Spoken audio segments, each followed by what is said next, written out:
Hey everyone, this is Norm Farrar, aka the Beard Guy here, and welcome to another Lunch with Norm, the e-commerce and Amazon FBA podcast. Today, we're going to be talking about building trust in sales with a first-time offer. We're going to be discussing how to structure the offer, how to speed up the offer, and why and what are the reasons that people would buy the first time offer. It's a little bit different. It's going to be pretty cool. I think you're going to learn a lot.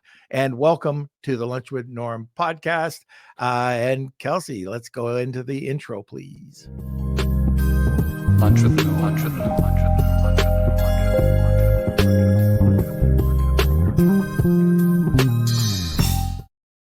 with Okay, I got to know our guest at the last M3 event in Austin just a little earlier. I guess it was about 2 or 3 months ago, and he is the principal and founder of the marketing agency Allies for Me.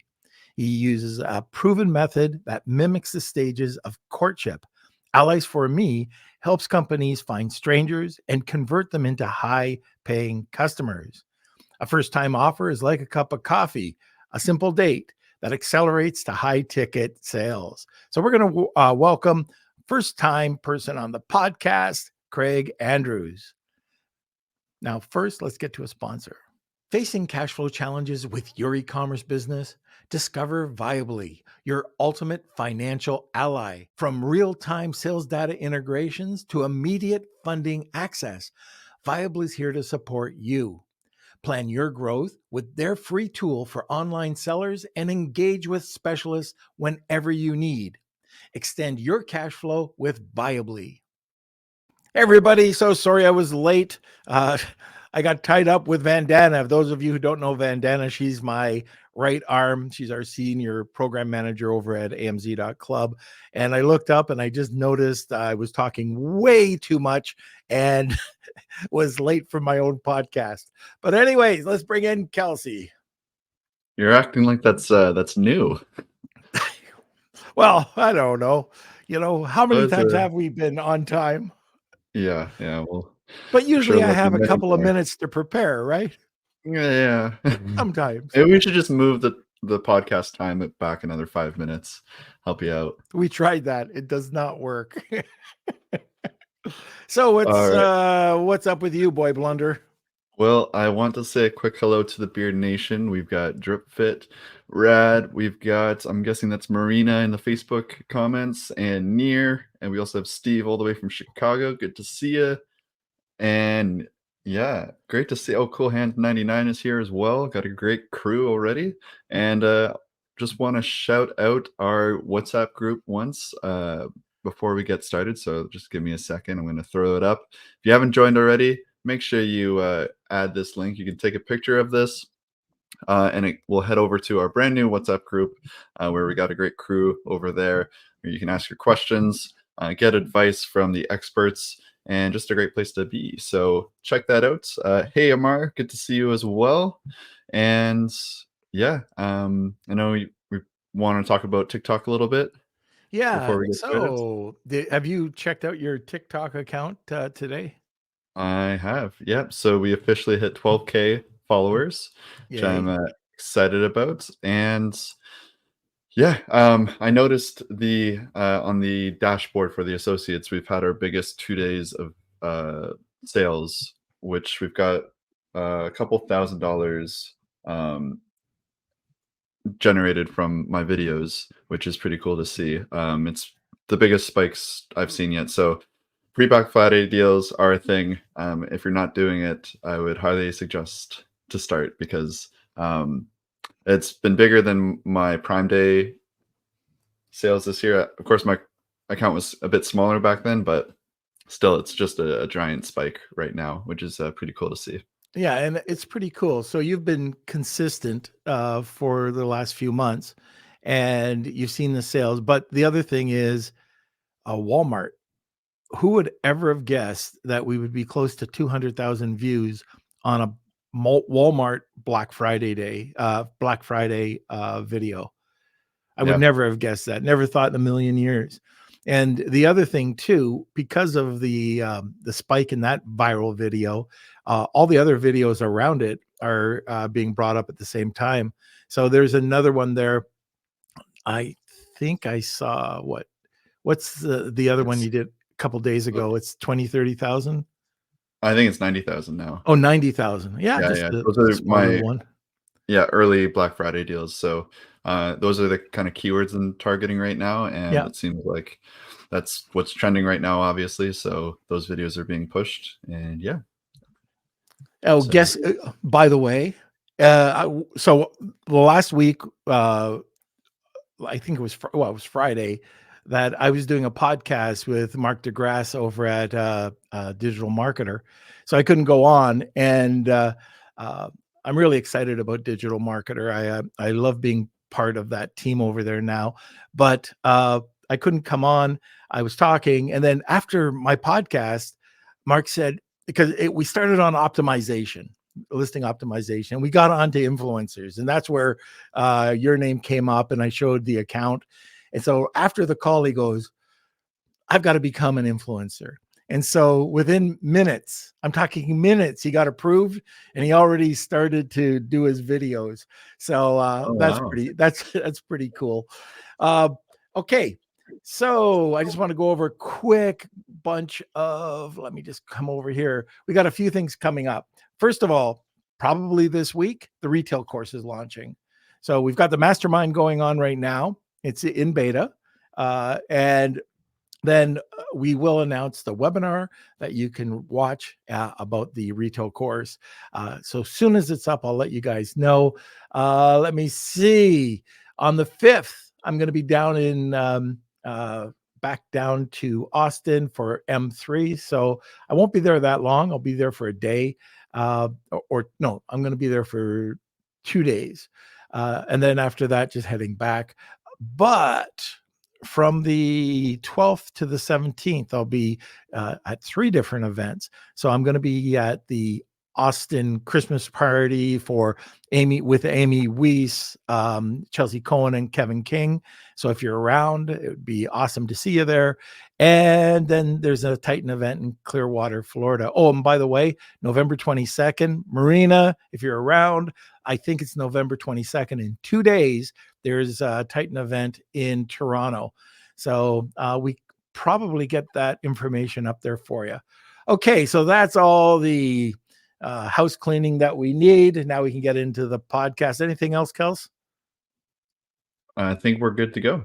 Good. And, like usual, all this stuff is going to be edited out for the podcast. So if you're live, you get all this extra goodies. Okay, so now any questions or comments, throw them in the comments section. Sit back, relax, grab a cup of coffee, enjoy the show. I am. And welcome, Craig. Hey, Norm, it's so good to be here. I've been looking forward to this. It was great meeting you down here in Austin. I think you're right. It was a couple months ago. And I've been really looking forward to chatting today. Yeah. And, I'm just going to say it again. I say this, almost every podcast, the importance of going to events. Now, it could be free meetups. It could be a paid event. At the time, Scott Cunningham brought me down. So we missed out on an event. It got canceled. Scott calls me up and says, hey, let's go down to M3. So I hopped on a plane, went down there, and just got to meet a lot of great people, including yourself. So one thing, Craig, I thought about this after I came on late, got to admit, it's typical. But one of the things that I want to talk about, and normally I don't ask this, but a bit about your journey.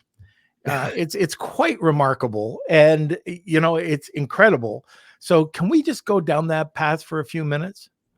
Yeah, this morning I went to something called Camp Gladiator, which it's a type of circuit training CrossFit that's you meet in a parking lot with a mat and a couple ham weights. And there was a new trainer that had never trained me there this morning. And he sees me checking my oxygen. He sees me huffing and puffing. And and he gets really concerned. He's like, are you okay? I say, oh no, this is normal. He's like, really? I said, actually, this is an improvement. And all of a sudden, some of the other, they call them campers, but some of the other, people training out there with me, They're like, yeah, his first time, he was here in a wheelchair and on oxygen. And that was January of 2022. So, about a year and a half ago. But what preceded that was I went in the hospital August 10th, 2021, with struggling breathing with a really bad case of COVID. And I came out of the hospital 3 months later on November 6th. And 12 days after I went in the hospital, in the middle of the night, early hours of the morning, August 22nd, they called my wife and they said, we need to put your husband on the ventilator. And she said, well, he doesn't want to go on the ventilator. And they laughed at her and they said, if he doesn't go on the ventilator, he'll be dead in 24 hours. And she said, well, how many people have you had survive that you've put on the ventilator? And they said, nobody has survived. And so in the middle of the night, discombobulated, alone, confused, bullied, my wife had to make a life or death decision. And, she gave him permission to put me on the ventilator. And I was on the ventilator 25 days the first time, came off for a few days. And when they transported me to my second of 3 hospitals, they had put me back on. I was on another 8 days that time. But I was the first one that left that ICU alive. Wow. And, they started telling my wife immediately that I was going to die. They pulled her into a conference room with, it was like 15 or 20 people, a bunch of doctors, the head of infectious diseases, the head of medicine, just a bunch of doctors, bunch of nurses, a few, bureaucrats or, administrators. And they started the meeting by putting my chart up on the wall, and it said prognosis, multiple organ failure leading to death. And for a solid month, they told her that I was going to die. And they even had her meet with hospice to plan the day they were going to pull the plug. Obviously, yet again, the doctors were wrong. And here I am. So it's been an interesting journey. People that meet me today have trouble picturing this, but 2 years ago, I was very frail. I was in a wheelchair and learning how to walk again. That's incredible. And just to meet you at the event just a few months ago, you could never tell. We're just talking, and then you go up on stage, and I'm going, holy crap, you've gone through hell. Yeah, and it was. I mean, it's been hard. Yeah, no doubt, it's been hard. And this morning, when do a few jumping jacks and I'm huffing and puffing for air, that's hard. That's not been my life. That's not been historically how I've been. I've always been fit, but it's been good. There's been a lot that I've learned in the process. And I would say the biggest gain for me is my wife and I, it changed our marriage. We've never been closer. And there was something really interesting that happened. I was in a coma for 6 weeks. And when I woke up, I noticed my trust in the doctors had plummeted, had just absolutely fallen through the floor, while my trust in my wife had kind of gone through the roof. And I know we're talking about trust in sales today. There's actually a lesson that I took away from that. And what happened was, when I was out, nobody was sure what I could or couldn't hear. And the medical staff was saying stuff around me that they just should have never been saying. But my wife, when she'd show up, she had to fight them to get permission to even visit me, because during COVID, they weren't letting family visit. And she said, look, if you don't give me permission, you can talk to my lawyer, but I will, if my husband's going to die, he's not going to die alone. And so she would come in, and they gave her an hour a day. And she'd come in, she would sing to me, and she'd pray over me, and she'd say words of encouragement.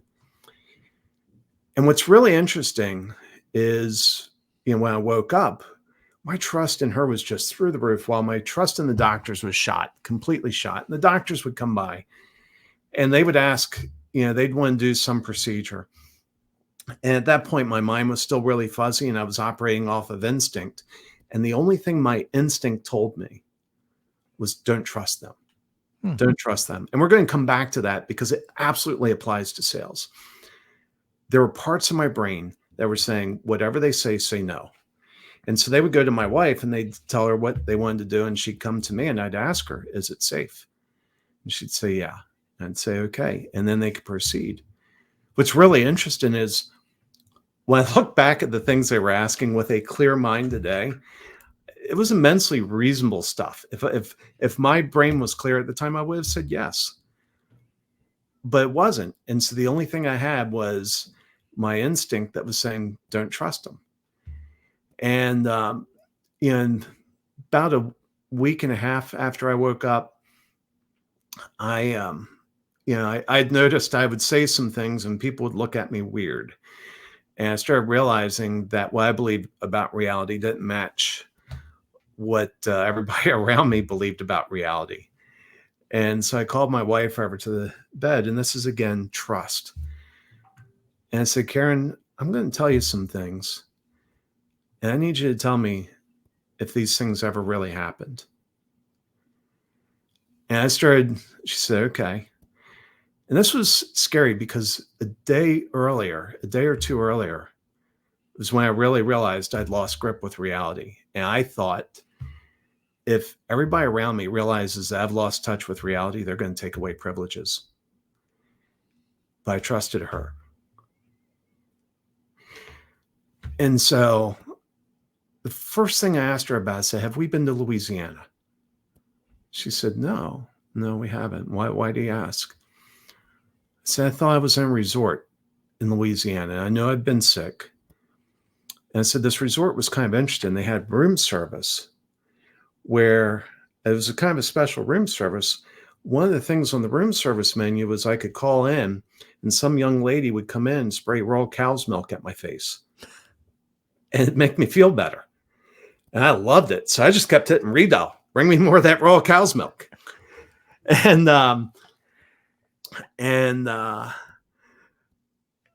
eventually, the time came when they told me it was time to check out. I needed to leave the resort and I couldn't move. I knew I couldn't move. And so they were announcing this over the speaker in the room. And I said, I can't move. You're going to have to come in and move me. And they said, well, you have to leave. And they started getting angrier and angrier. And they eventually said, if you don't leave, we're going to tell your wife about your room service. They had some other things on the room service menu that she probably wouldn't have been happy about. But but my response to him was, hey, you can tell her. She knows I like raw cow's milk. There's no secrets there. And they just kept getting angrier and angrier. And I knew I couldn't move. At one point, I tried to roll out of the bed thinking if I fell on the floor, they would at least have to come in and pick me up. And I told her, I said, at one point, I heard them talking in the background. They said, well, let's get his wife. And I said, you came in, Karen, you came in, you put your hand on my left shoulder. And you said, Craig, this is Karen. I'm your wife. It's going to be okay. And at that point, she sat back and she said, Craig, I said those exact words in your coma. And the thing that hit me, as I was processing all this, was messages were coming in continually. And we could spend the next 3 hours talking about what was going on in my state of consciousness during those 6 weeks of my coma. But the short answer is it was a reflection of what was going on in the real world. It wasn't disconnected from the real world. It was an interpretation that my brain assigned to what was going on in the real world. And as an example of that, at that time around the dream of the resort, I had respiratory techs that would come into the room 2 or 3 times a day, actually 3 or 4 times a day, usually young ladies. and they would put a mask of nebulized albuterol on my face. And that was a medicine that I would breathe in, and it would make me feel better. Hmm. But my brain interpreted that as raw cow's milk. Hmm. And but what hit me was that people were continually sending me messages, and they were registering in parts of my brain that I couldn't fully explain. But the impact was clear. When I woke up from my coma, my trust in my wife was through the roof. My trust in the doctors went through the floor. And when I think about that in terms of sales, I started thinking about it, because it was fascinating. I was like, you know what? We do that. We send messages continually. When you're selling, you are constantly sending messages you have no control over, just through your very body language. And when certain things start registering in the subconscious, it creates fear. It triggers those instincts that say, be careful. This person's trying to sell me. And it erodes the trust. Hmm. Absolutely. Wow. Well, first of all, just an incredible story, and just incredible. So thanks for sharing with our listeners. And now let's talk a little bit about the way that this impacted you and what you're doing right now. Yeah. Well, we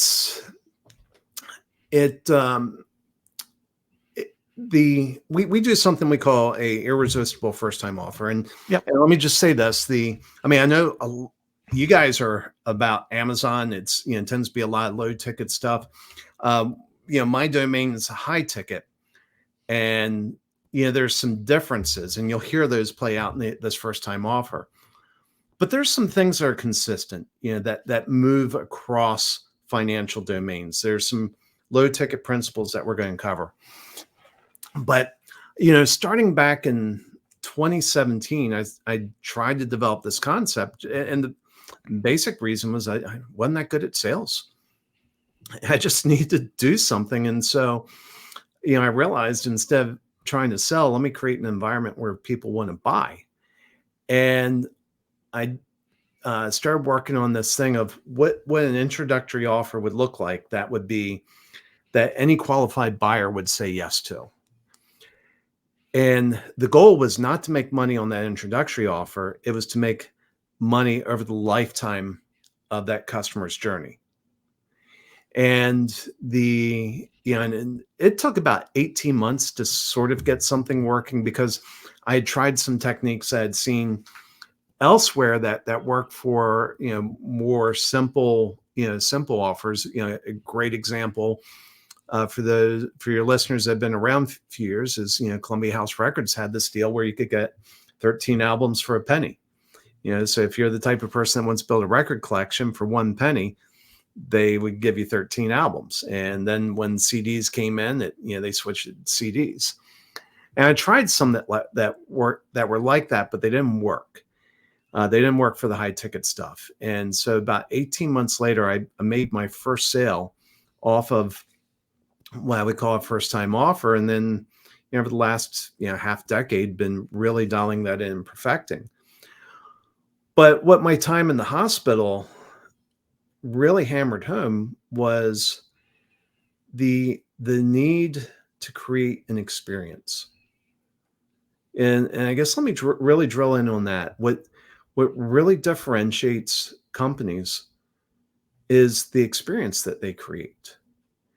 And the experience that the medical staff created for me was one that made me not trust them. The experience my wife created for me was one where I trusted her so much that when I feared I was going crazy, I trusted her to help me sort out truth from reality. And, we see that in other companies. Apple decided years ago that when they shipped a product to your house, the experience of opening that product would be unlike anything else that you ever experienced. And it's when you create that experience, that's when you really transform people. That's where you make these really tight bonds. And instead of making money off a one-time sale, you're making money off the lifetime of that engagement. And this obviously is Thanksgiving week. We're coming up to Black Friday. And I had something show up, and forget if it was social media or my inbox, one or the other. They were offering 90% off, which is, oh my goodness, that's an expensive cost of acquisition. Which, if you're going to do that, that's fine.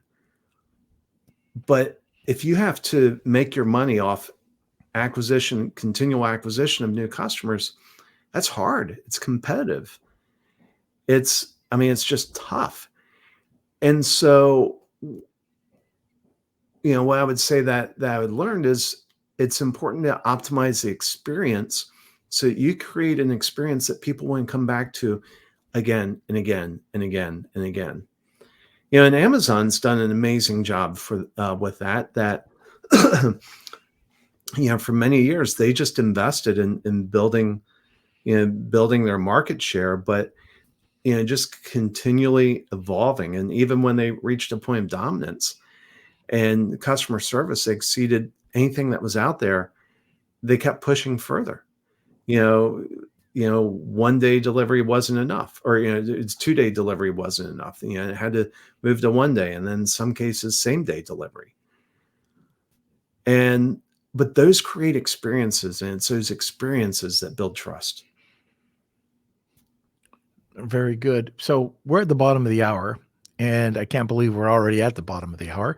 But if this is the first time listening to the podcast, we have a giveaway. It's called the Wheel of Kelsey. To enter it, it's just hashtag Wheel of Kelsey. To get a second entry, all you need to do is tag 2 people, and you'll have that second entry. So let's talk about the giveaway. Craig, what are you doing today? Well, we have a giveaway that is 2 things. It's a guide on how to build these offers. Mm-hmm. And, the hope is that with this guide, you can avoid some of the mistakes I've made. And I made many. I've stepped on the rake way too many times. But in the process, really learned some things. And so that's one thing that's in that gift. The other thing is we give 23 days access to our course on how to build these offers. And let me explain why we do 23 days. We're not trying to be stingy. It's actually a goal to be generous, because you know what? I've had people give me, free courses. Hey, sign up here and you get a free course. I've never taken them. And so those courses have never changed my life. And we study human behavior relentlessly. And one of the things I know is if we just gave a free course with no limits, people would sign up, they would never take it, their lives would not be changed. So we do a 23-day access, because what that does is it actually gets people in there using it and putting the principles to work, which is our goal. And so we have those 2 gifts. And if somebody wanted to get those, all they have to do is go to our website, which is allies4me.com. That's spelled ALLIES, the number 4, me.com/FTO23. FTO23, all lowercase, one word. And that will get them the guide. Okay, very good.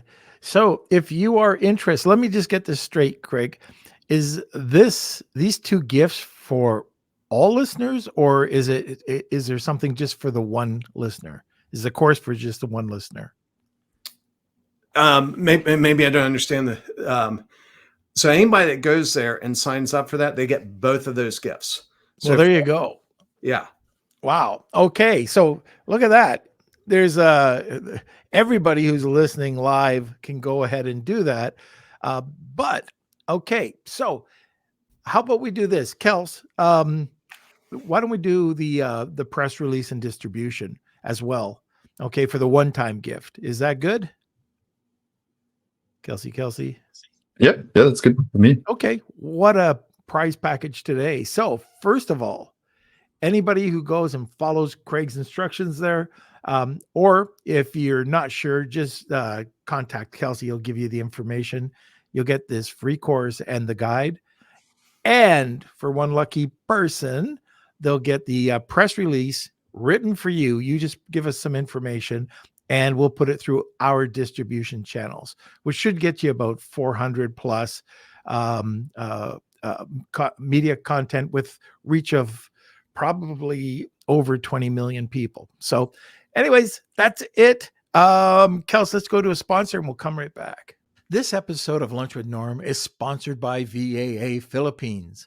Looking for a high-quality virtual assistant for your business? With the rigorous screening, intensive Amazon and Walmart training, and ongoing professional development, get the peace of mind with skilled and motivated virtual assistants for a long-term working relationship. Hire through VAA today, and now let's get back to the show. All right. Again, for the listeners, if you have any questions or comments about creating an offer, first-time offer, how to motivate a customer journey or customer experience, throw that over into the comment section. Craig is here. He's an expert in the field and looking for that interaction. Okay. I want to keep going on what you were talking about just before the break, and that's the overall customer experience. And I think that's everybody that's a listener, so Amazon seller or e-com seller, would probably agree that they need to do it. And anybody who's listening who just likes receiving product, it's so important that that first time overall experience it's all about the brand. Amazon recognizes that. They want to build your brand community. Well, one of the best ways to do it is to build up the overall customer experience. And you were talking, I was sitting back and I was listening about what you can do, the experience you saw with the 90% very high customer acquisition. And I think about one of our clients that we work with, and they're a knife company, high-end knife company. And what they've done is they've went around the world, they've given their knives away to chefs. In return, they get recipes. So they built out their own two custom recipe books, plus they offer a meal plan. And we've also taken that exact approach. Now, everybody who's listened to me talk, they've probably heard me talk about this 1,000 times, but we've taken the one brand, the one knife. It's 67 layer Damascus steel chef knife. They were selling at $49. And because we repackaged it and we just had, it's almost like the iPhone box. So we have an outer layer, inner layer, and we don't show the product. We unveil the product, and then there's even a foam on top that they have to take off before they get to see the knife. So it's that anticipation, piece that people love. Well, we're selling that right now, Black Friday, $99 to $124. It was $49. And it was, just a couple of bucks in packaging.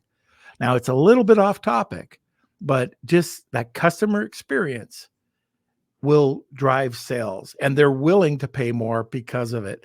So let's get back on topic and let's talk about crafting that, like that one-time sale, that first-time sale. How do you get their interest? Yeah, that's a challenge. The bottom line, probably the shortest answer is you have to tap into a known pain. And again, I work a lot with people who do high ticket stuff. Yep. And inevitably, I see them talking about the pains that they know their customer has, but their customer doesn't know they have those pains. Okay. And I tell them, you will never get somebody, not never, that's probably too extreme, but it's extremely hard to get somebody to care about pain they're unaware that they have. Now, once they're aware of it, yeah, okay, great. But the reality is you have to kind of tap into the pain. And there's an axiom in marketing that says, promise what they want, deliver what they need. And that's not a bait and a switch. Whatever you promise, by golly, if you're going to build trust, make sure you deliver on everything you promise. If you want to destroy trust, don't, break your promises. But the whole concept is, in terms of getting their attention, you have to start with their need and their pain. And it may not always be articulated well. And this is where you really have to understand your customer. And so I was talking to somebody who they, their business is helping people launch podcasts. And we were digging in, they're a client of ours, and we were digging into it and digging into the pains. And I asked him, I said, is it really their pain, the fact that they don't have their own podcast, or they're not on a podcast? And, Norm, this is what, episode 527 or something? Yeah, something like that. So it's hard for you to imagine a world that doesn't involve podcasting, doesn't involve you involved in podcasting. But there's a lot of people that have never launched a podcast. And so I asked them, I said, what's their real pain? And they're like, well, they don't have a podcast. I said, I don't think that's their pain. And we kept digging down, and I said, they have a revenue problem. At the heart of it is a revenue problem. They're hoping podcasting will fix that, and they're uncertain. But in terms of answering your question, how do you get their attention? You focus on the pain.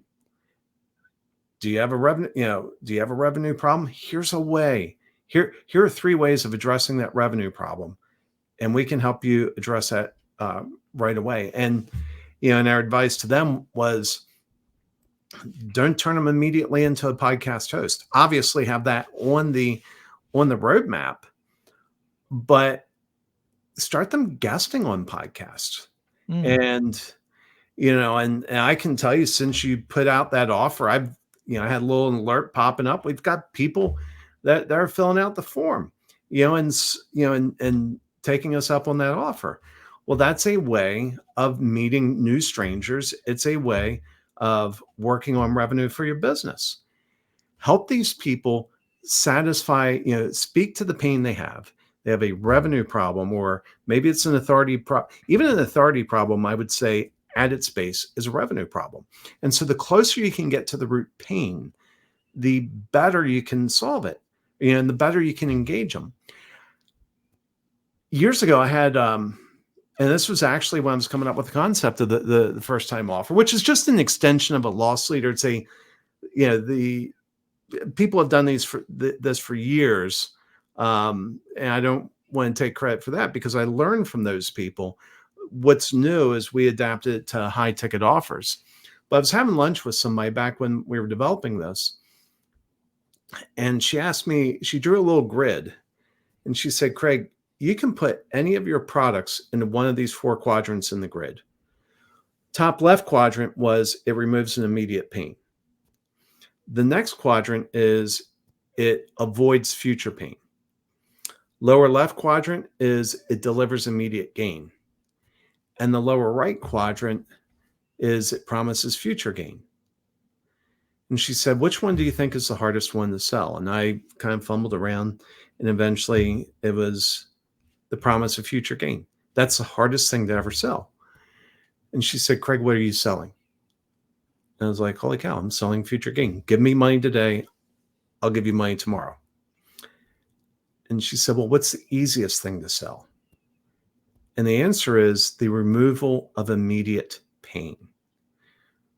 So if you're wanting to get somebody's attention, and you're willing to move them to action quickly, to bring them into your world to where you can start creating these magical experiences, the best way is to remove an immediate pain. Focus there. Pull them in your world on immediate pain, and then create an amazing experience that naturally leads them to say, well, how do I do more with you? So that's a nugget. And Kelsey, I want to repurpose that little clip that Greg just gave us. The way, and I'm just trying to find a way that if you can't figure this out, so if you're not even if you're new, but if you're an experienced seller and you haven't thought about it that way, one of the things that you can do, and just to start off, and this takes a bit of work, but anybody who's listening, you might want to go over to markdegrasse.com, and he's got an AI prompt for building an avatar. So getting to understand your client.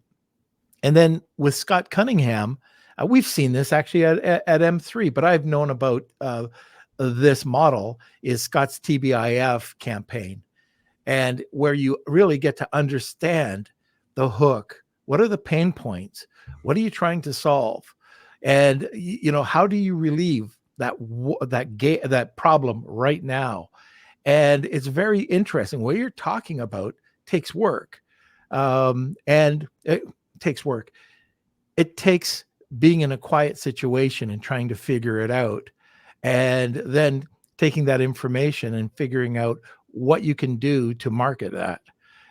And Scott's method, that TBIF, is I found it very good. I actually have it, Craig, as in a chat as one of my prompts with anything that we're doing for customers now. So it's just kind of interesting. But would you agree that would be something that you can do to help out the situation, to understand that quadrant? Oh, absolutely. Yeah. And I would even recommend, sometimes there's an outside voice. Sometimes you need an outside voice. And we have a client right now, very smart, very accomplished, very savvy marketing agency. And he was showing us what he was talking about doing as that front end to bring people in. And we looked at it and I said, I don't think that's going to work. I said, one, I think it's priced too high, but I don't think that's the barrier. And what he was doing was he had a little course, and it was like a long, comprehensive course. That was kind of his front end. And I said, the pain, I don't think people are going to do that because it's too much commitment. It's not about the price. I think they would happily, if you could remove their problems, I think they would happily pay the price that you're charging. I still think it should be less, but I don't think that's the barrier. The barrier is the time and emotional commitment. And so, Norm, sometimes you need that outside voice, because we are so passionate. I know this is the case with me. I'm so passionate about what I do that it's hard for me to imagine people not seeing the things that are immediately visible to me. And it's when I have outside voices that say, Craig, I don't get that. Or why would somebody do that? That forces me to step back and look at it and say, you know what, you're right. So that would be some encouragement, would be just have, and it could be anybody. I mean, obviously, there are folks like me that you can call and pay to do, and we do it well. But even your spouse or a friend who is willing to be honest with you and tell you, I'm sorry, I just don't get that, or I don't think people care about that, is so critical to being able to get into there. Because business owners, I see it all the time, they get focused on pains they know their customers have. The problem is the customers don't know they have that pain. Yeah, that is so true. So let's take a look at the structure of those offers that you're creating. You want to take a few minutes and talk about that? Yeah, sure. So the first thing is it has to be an impulse purchase. That means the coins in the cushion on your couch, or the money in your wallet, or the B2B equivalent of that. If they have to ask permission of anyone to spend that money, it's priced too high. If they'll ever be held accountable for how it's spent, it's priced too high. If they have to do any type of mental calculation to figure out if it's a good value, it's priced too high. So for B2B, we're usually targeting less than $500. And the reason for that is anybody with any decision-making authority in an organization can spend $500. For B2C, usually less than 100, often less than 50. So that's kind of where we're targeting that. The second thing it has to deliver disproportionate value to price. And usually we aim for 10x. So if you have it priced at 50, you want it to be delivering $500 of value. If you have it priced at 500, you want it to deliver $5,000 of value, and legit value, not some bogus value stack. Where your mama said, "You're really smart. People should pay you $5,000 for that." No, it has to be street value. And all this, exclude your mama.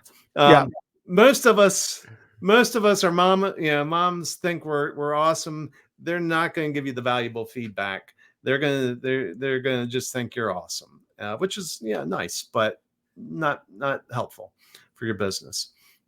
The quick side note. This is funny.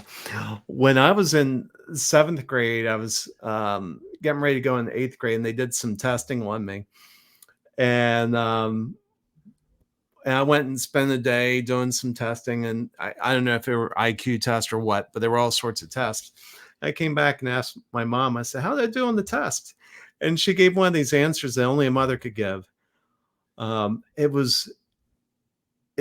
answer was not, "Hey, you're really smart, you're really capable." It was something else that somehow found a way to validate me without indicating that I'd really bombed the tests. So, at least I was smart enough to figure out that that's the answer she was giving me. But anyway, so impulse purchase. Next thing, disproportionate value to price. Third thing, this is really, really critical, and I can't emphasize this enough. It has to solve a problem. You must solve a problem for in somebody's life for these things to work. And by the way, I don't think I told you, I have a book that's coming out like any day now called Make Sales Magical. And it talks about this in great detail. And one of the things that we explain in the book is that when you solve a problem in somebody's life, it causes the uncontrolled release of oxytocin in the body. And oxytocin is this magical hormone. It's the bonding hormone that bonds baby to mother. And when you solve a problem in somebody's life, it bonds you together. And that's where you start seeing things. My stepson, I don't know if you remember when they came out with the iPhone 4 and they had some problem with the antenna where people were dropping calls, and there's like a brief time where you had like a little, I'll call it a rubber that you put around the phone to keep you from screwing up the antenna. Do you remember that? I don't remember that part. Yeah, it was. So they'd screwed up. They printed the antenna on the exterior of the phone, and it turns out that when you touch an antenna, it changes the performance, and which is not exactly a novel concept in engineering. That should have been something that they saw. Well,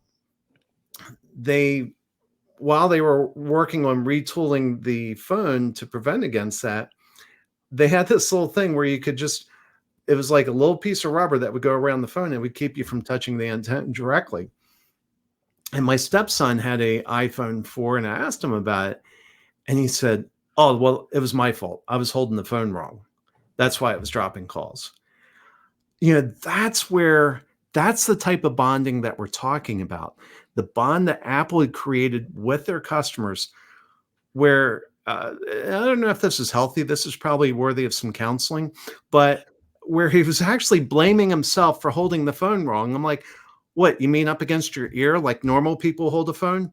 That he was taking the blame for himself, but Apple had done such an amazing job creating that experience, creating that bonds, solving problems in people's life, solving problems in his life, that when Apple underperformed, he didn't blame Apple. He blamed himself. Bizarre.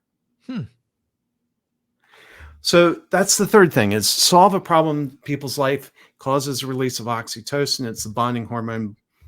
The next thing is it has to leave problems unsolved. You have to be looking at the lifetime value of this. These things fall apart if all you do is a single transaction with somebody. Your goal should be to have a massive lifetime value with everybody you engage with. And, you use these to bring them in your world, create that experience. And then the next thing is you want it to naturally lead to the next step. And so that's kind of the basic framework. And where I would say it's a little bit different between low ticket and high ticket are a couple other things. For the high ticket, you want to have 4 or 5 deliverables. Your first time offer should have 4 or 5 deliverables. Less than 4 feels underwhelming. More than 5 is overwhelms, confused mind doesn't purchase. The other thing that having 4 or 5 does for you is not everybody is going to care about all the things that you put in those 4 or 5 deliverables.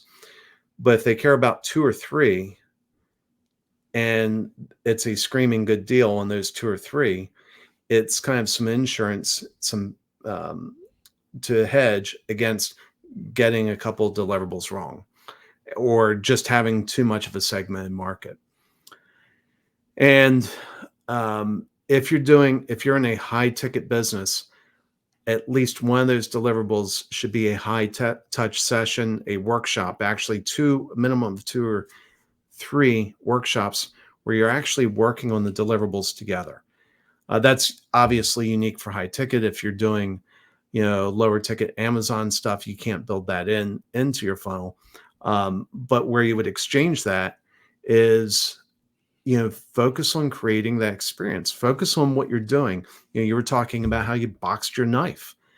You created an amazing experience that starts registering in, what we call system 1 thinking. It's the back of the brain. It makes 95% of the decisions. Starts registering things there that make them happy that they paid that money for that knife and want to buy another one from you.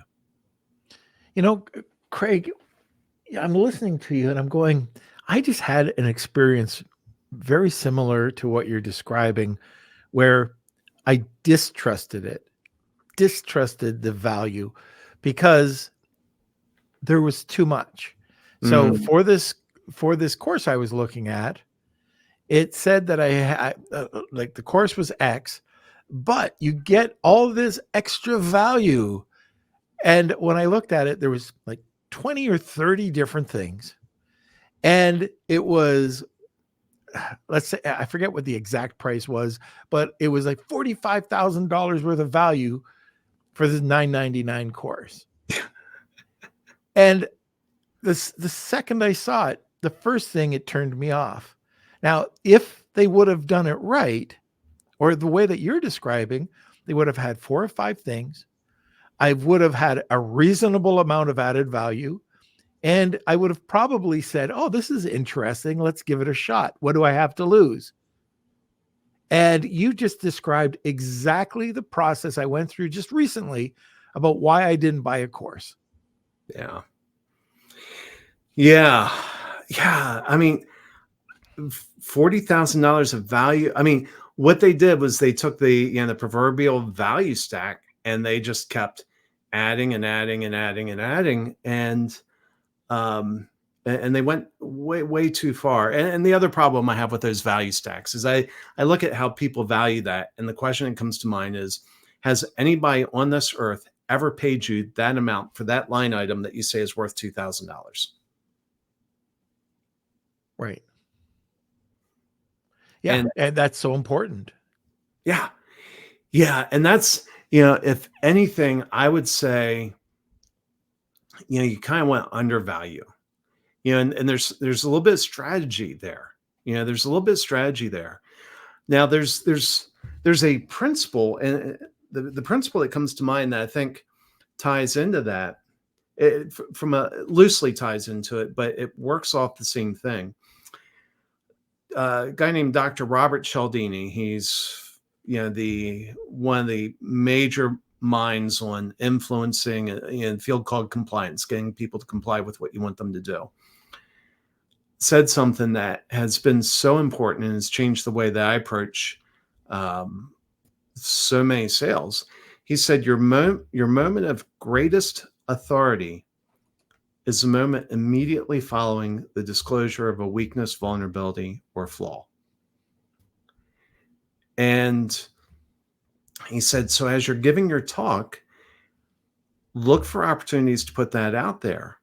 Well, if you put together a value stack that's overstated, your weakness, vulnerability, or flaw is that you think you're more valuable than you really are. But if your value stack is understated and people look at that and they say, wow, this is worth so much more, and they reach that conclusion on their own, then all of a sudden it kind of flips that, and it boosts your authority. It's such a psychological game.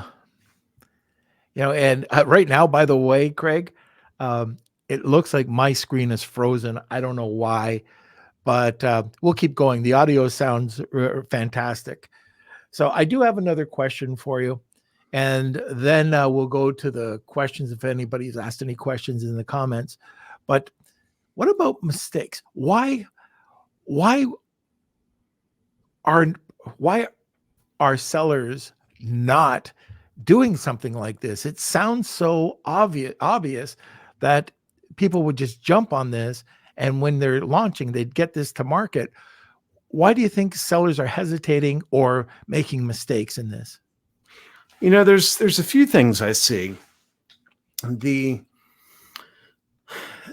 biggest mistake that I see, at least in the clients I work with, I tell them their biggest barrier is their insatiable desire to sell. Now that probably sounds a little bit weird, because obviously we're in business to sell and make money, as am I. But it's one of those things that really, I think really hurts them and holds them back. And what I do when we're helping somebody build an offer, we spend a full day working on it. But the first few hours of the day, I spend moving them out of a selling mindset and into a serving mindset. And it's amazing. Once I get them there, the offer actually comes together very quickly. And I never know what it's going to be, before we go into this process. It's not like I'm trying to steer them in a direction. I'm just following the process. So that's one thing. And what I would liken it to, when I was in the Marines for 6 years, and of course the Marines are big on marksmanship. And one of the things that they taught me is when you're shooting, you don't want to focus on the target. You want to focus on the front sight post. The target should be blurry. All of your focus should be on the front sight post of your rifle. And so that's what I would draw that parallel to this. What messes people up is they get focused on the target, the sale, which, make no mistake, it's important. It's the reason you're squeezing the trigger on that rifle is to sink a round in the center of that target. But to be able to do that effectively, you have to change your focus and move it to the front sight post. And so for us, that's what we view the first time offer as. It's focus on that and focus on serving them powerfully through that. And then those that, and that will actually increase your accuracy. Another big mistake I see is people get focused on the wrong pains. They miss the most important pains. And often it's the pains they wish their customer knew that they had, that their customer probably has, but their customer doesn't know they have those pains. You can't sell to that. You have to sell to the pains that your customer knows they have. So that would be another mistake that I would see. Those would be two really big ones. Okay. Well, thank you. And now I see that my screen is back, I think. Kelsey, let's go to the question. Anybody else has any questions, just throw them into the comment section. But we have one right now, I think. Yes, we have one from Coolhand99. He's asking, what are some customer experience touch points that are often overlooked in the e-com world? And what would you suggest as always as ways to enhance those areas? Wow. Okay. So, and just, full disclosure, I'm high ticket, less e-com, but what I would say is every single one. Look at Apple. If if you want to learn how to dominate your market, just watch what Apple did, especially under the era of Steve Jobs. You know, I'd say less so, Tim Cook, definitely Steve Jobs. He looked at every single touch point, everywhere he touched the customer, he optimized that experience. And look at what Amazon did. Amazon got to their point of prominence by optimizing every single touch point. And so if you're doing e-commerce, obviously the very first thing is your listing. Now you're feeding it into a template that's heavily controlled by Amazon, and you have limited things that you can control. But you know what? The one thing you can control is your copy, the copy that you use to write that up. And, I searched on this has been a little bit of a disappointment. This was a 4K camera with integrated light that I could put on my laptop when I'm traveling. And I look at that listing versus every other listing. They all look the same. Find some way of delighting your client in your copy. And if I think about this, if I start thinking about, and this is just on the fly. So if I think about, if I were writing the listing for this light, I would start describing how it's going to transform the way they look. I'm not going to talk about the specs. I'm not going to talk about this, that, and the other. I'm going to give a description that everybody's going to remember. And the advantage is everybody else is just talking about the specs of the camera. It's 4K. It has an integrated light. It has this. It has that. And so the first place where you can delight your customer is with your write-up, and just catch them by surprise and make them laugh. But by the way, when you make somebody laugh, it causes a release of endorphins in their body, uncontrolled, and it makes them better making decisions. I told the story earlier about the having the raw cow's milk sprayed in my face. Everybody laughs when I talk about that. And when I tell the story, if they're not laughing, I talk about how I keep hitting redial to get those ladies back in with more raw cow's milk because that felt good.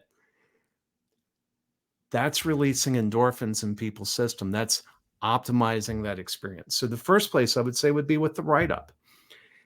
And then the next thing I would look at is, Norm, like you talked about, how you optimize the boxing and the unboxing experience for your customer.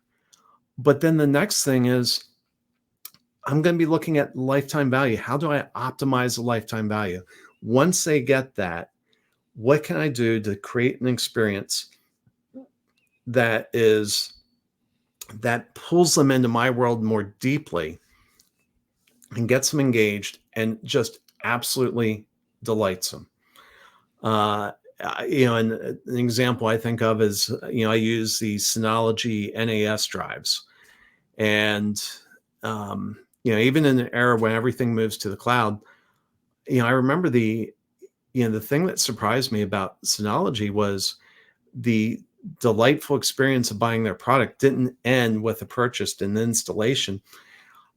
They were just continually making the product better and better and better, and pushing out notices saying, hey, we have this new feature. I'm like, well, how much do I have to pay for it? Well, nothing. Well, that just created this loyalty to their brand. So when I needed a new router, guess what? I bought a Synology router. Yeah, exactly. And you see the companies that do it right, and you see the companies that just don't get it. And what you were just talking about is this free offer or free edition. Yeah, I know exactly what you're talking about. You experience it like, oh wow, this is cool. You mean I don't have to pay anything, and I get this free new add-on? Because you're always expecting that you're going to have to pay. And oh, that's cool. What else does this company have? And it's automatically, I don't know if it's automatic loyalty, but it builds over time. And if you can see this consistency with this brand, then you're more loyal to that brand. So just like you said about the router and the hard drive. Okay, so I think that will wrap it up for today. First of all, Craig, anybody's interested in getting that the gift, the two gifts that you're giving away today, please let us know the URL, and also if anybody wants to get a hold of you. Yes. So, one thing I barely mentioned, kind of glossed over, I have two, not just one, but two books coming out. And one is Make Sales Magical. You can learn more about that at makesalesmagical.com. And there's another book that my wife and I co-wrote about my experience through COVID. It is a moving book. It's called Hope That Won't Die. And you can learn more about that at hopethatwon'tdie.com. If you want to connect about offers and what have you, and building trust, come to alliesforme.com. That's ALLIES, the number 4 ME.com. And if you want the free gifts about how to build the offer, just add a /FTO23 to the end of alliesforme.com. That's alliesforme.com/FTO23. And you can sign up there. Yeah, this I've already just messaged Kelsey that we're going to grab this course because it's just so much to learn. And if you haven't realized, Craig specializes in high ticket product, but everything he's talking about can be related. You can relate to Amazon sales. So check it out. This is free. I wasn't expecting this. I thought, oh, well, Craig's going to give us a prize, but this is for everybody. So if you're listening right now, check it out, go over there and, pick up this 23-day free course and the PDF. Okay. So I'm giving you about 15 seconds for anybody who has not entered the hashtag Wheel of Kelsey contest today, and tag 2 people, you get a second entry. And we're also giving away a free done for you press release with distribution. So I'm going to read this live advert right now. And then when we come back, we'll see Kelsey. All right. And this is for Seller Basics. By the way, before I read this, excuse me for one sec. I know I'm going to cough. Oh my gosh. I love live so much. On Thursday or Friday, somebody called with a Black Friday issue. And that is somebody taking down their listing or they had a false IP claim, which happens every Black Friday. Not to everybody, but to some people. And it's awful because it takes weeks usually to clear up. And this is why I urge listeners to go and get a subscription like the one I'm going to be talking about, because then you've got somebody, an experienced world-class lawyer that'll be fighting for you.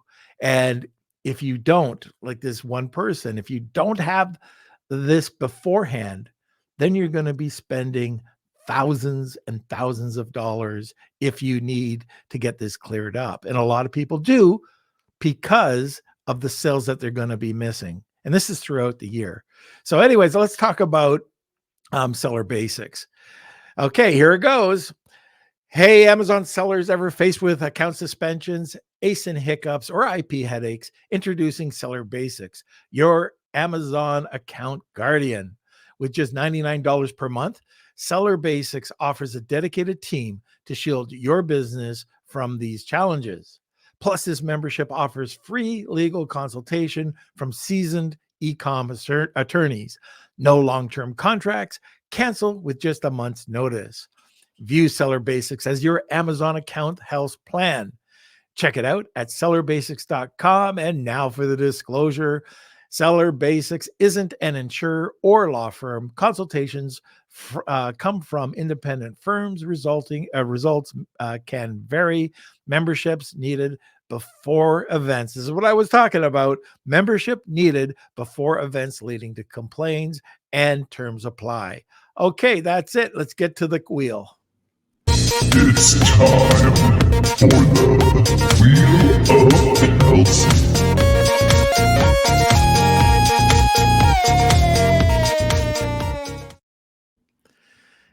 Okay. Let's see who's going to get the press release. All right, we'll shuffle these up. Oh, and by the way, okay, well, I'll say this afterwards.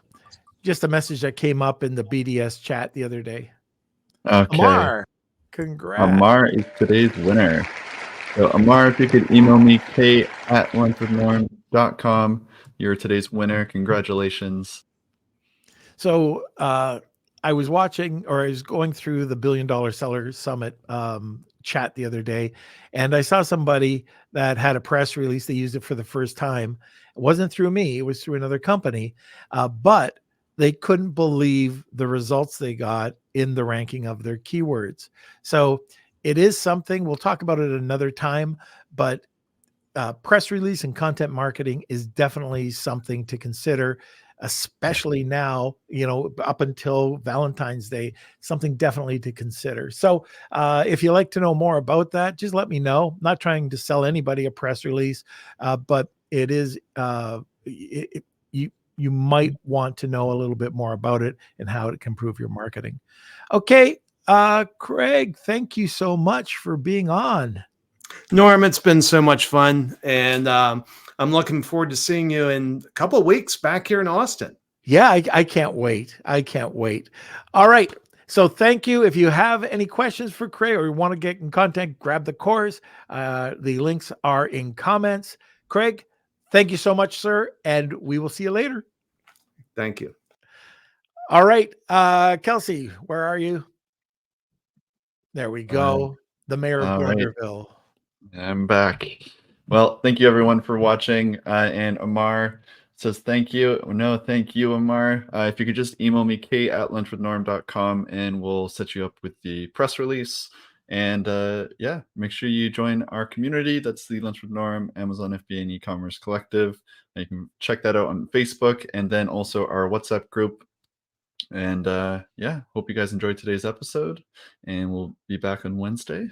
Okay, and that's it for today. Thank you for watching today. I'm sure you learned a lot. There's a lot of information that Craig provided. We'll be launching the podcast in about a week's time. It's worth a second listen. And like he's sharing his PDF and his course. So check it out. It's well worth it, and it's free. So how wrong can you go? I say this at the end of every podcast. We could not do this without our community. You guys are awesome. We have a couple of options if you like to come in and get more engaged. We have our Facebook group at Lunch with Norm, the e-commerce and Amazon FBA collective, or the WhatsApp group, and Kelsey will provide that information. So very active. If you want to get in, if you want to become part of that community, you're welcome to join us, and we'll see you in the group. Thank you so much. We'll see you Wednesday. Lunch with Norm.